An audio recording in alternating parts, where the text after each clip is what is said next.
بسم الله الرحمن الرحيم.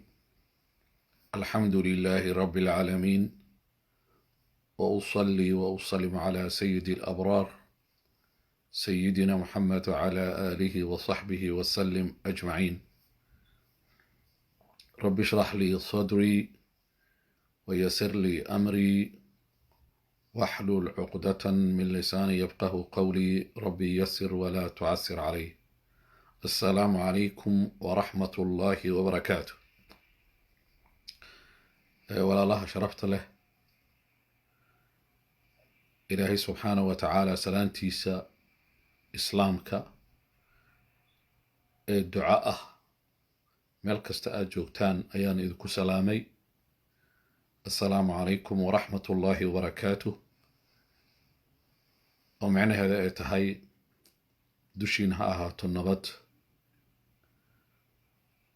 iyo naxariista ilaahay subxaana wa tacaala iyo barako. waa duco. intaas kadib waxaan rabaa walaalaha inaan xusuusiyo, nafteeda inaan xusuusiyo duco cajiib badan aan u baahannahay waqtiyada xaadirka hadda aan ducadan waxaa ka faa'iidaysanayo dadka ahlu salaah ee shanta waqti tukada ama sunnooyinka tukada. waxaan u baahannahay markii oo qof aad la hadlaysid oo telefoonka aad isticmaalayso, khadka hadduu furan yahay qofkaas waa la hadli kartaa, ku maqlaya. qadka hadduu xiran yahay qofkaasi lama hadli kartid, mana ku maqlayo. ducadan oo aan ka hadlayo qofkii akhrista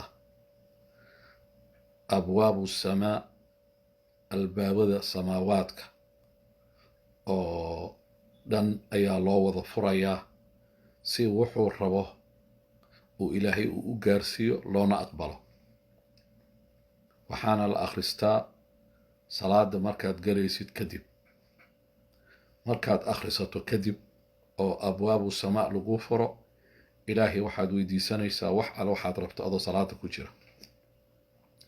haddaadan af carabi oo salaada af carabi waxaan ahayn lama ogola, haddaadan ku weydiisan karin waxaad niyadda ayaad ilaahay ka weydiisanaysaa, sababta ilaahay subxaana wa tacaala wuu ogyahay waxa niyadaada ku jiro.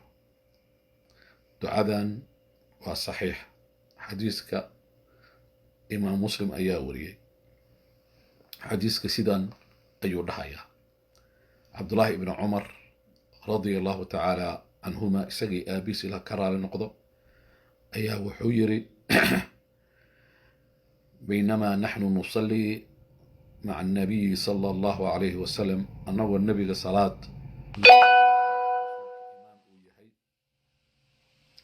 id qaala rajulun, ninbaa wuxuu yiri salaadiisa markuu furfuranayay nebiga allahu akbar uu dhahay. nin ka mid ah dadkii musalliinta wuxuu yiri oo qaala rajulun min alqawmi, ninki wuxuu yidhi allahu akbar kabiira walxamdu lilahi kahiira wa subxaana allahi bukratan wa asiila. intaas ayuu yiri. waa maxa micnaheeda? allahu akbar kabiira, allahu akbar, ilaahay wax walba wuu ka wen yahay. wax walbo awood sheeganayo, wax walbo maal sheeganayo, wax walbo wax insaan qiimo xaggiisa kale sheeganayo, ilaahay ayaa ka weyn. wuxuu ilaahay haystaa ka weyn. allahu akbar kabiira. intaas iyadoo koomicneed waa intaas. walxamdu lilahi kahiira, mahad ilaahay subxaana wa tacaala oo badan. nicmooyinka ilaahayna siiye oo dhan waxaad leedahay ilaahu adeeg kaa go'day, adeeg kaa soo go'day, adeeg kaa timid. waan rumaysnahay cid kale nicmooyinkan inayan bixin. ilaahu waad mahadsan tahay, saasaad leedahay. wa subxaana allahi bukratan wa asiila, wa subxaana allahi, ilaahay ayaa kaamil ah waay. wax ilaahay kasoo haro dhan waa nuqsaan, ma dhammaystirna. ilaahu adeeg keliyaa dhammaystiran. waxaan ku celcelinaya arrintaasi bukratan waa subaxdi gelinka hore, waa asiila waa casirka kadib ayaan ku celcelinayaa. saasaad leedahay. marka ninkii intaas uu dhahay, rasuulka markuu salaada ka baxay calayhi salaatu wasalaam ayaa wuxuu yidhi man ilqaa'il يواكما قفك كهضلي كلمة داس كذا وكذا يا وقفك لها الله أكبر كبيرا والحمد لله كثيرا وسبحان الله بكرة وأصيلا. قال رجل من القوم نندتك كم ذا وحيري أنا يا رسول الله رسولك إله أنا دحي مركز النبي وحيري عجبت وحان ليابي لها كلمات كاسئات هذا شيء فتحت لها أبواب السماء الباب ذا سيد الله فرفري كلمة ذا سئات هذا الدرت الباب ذا سيد الله فرفري أيان ليابو يري ابن عمر وحديث كان وحيري فما تركتهن مركان مقلي دعاداس أو رسولك dhahayo qofkii akhriya samaawaadka loo furaya oo wuxuu raba ilaahay subxaanahu wa tacaala ha weydiisto kama tegin ma aanan joojin uu yiri mundu samictu rasuulallahi sallallahu alayhi wasallam markii rasuulka calayhi wasalaam uu dhahay yaquulu dalika arrinkaas hadiyad waay nabiga calayhi wasalaam ay ka timid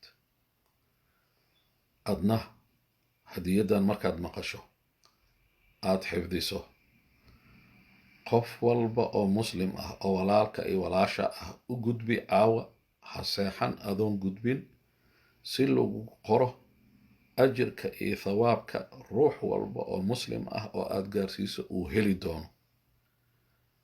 waa mar kale waa fariin nabiga ka timid calayhi salaatu wasalaam cabdullaahi ibn cumar oo ka mid ahaa culummadii asxaabta dhahay maalintaan maqlay salaad kasta aan tukado si albaabada samaawaadka lagu furo wax u weydiisto ilaahay wallaahi kama tegin akhrinteeda ilaa markaan maqlay laga bilaabo ilaa nolosheeday ka dhamaatay. ilaahay subxaanahu wa tacaala waa tawfiiq waaye inuu ilaahay ku xusuusiyo oo ilaahay uu ku waafajiyo inta i dhagaysanaysa iyo inta la gaarsiiyo waxaan ilaahay weydiisanaynaa ilaahu tawfiiqdana waafiji ducadan salaada markaan allahu akbar dhahno inaan ku xijino allahu akbar kabiira walxamdu lillahi kathiira wa subxaana allahi bukratan wa asiila oo samaawaadka markuu ilaahay uu noo wada furo aan dhahno ilaahow muraadkeenna caam iyo khaas noo sahal ilaahu inta naga xanuunsan caafimaad buuxa si ilaahu inta caruur ah aan wada dhalnay meel kasta ay joogaan ilaahu baariyaal ka wada yeel ilaahu subxaanahu wa tacaala dhib iyo culayskana haysto naga qaad shar iyo fitan noocay doonto ha ahaato makhluuqaadkaaga ka imaanaya ilaahu naga hay ilaahu subxaanahu wa tacaala wax alle waxaan ku weydiisanay oo adduun ah oo khayr ku jira ilaahuna wada si wax alle wixii shar ah ama fitan ah oo makhluuqaadkaaga ay sabab u yihiin ay ka imaanayaan ilaahu naga xijaab wax alle wixii khayr ah oo janno iyo rida ahaanshaha ilaahay ay ugu horeysa ilaahuna si أقول قولي هذا وأستغفر الله لي ولكم والسلام عليكم ورحمة الله وبركاته.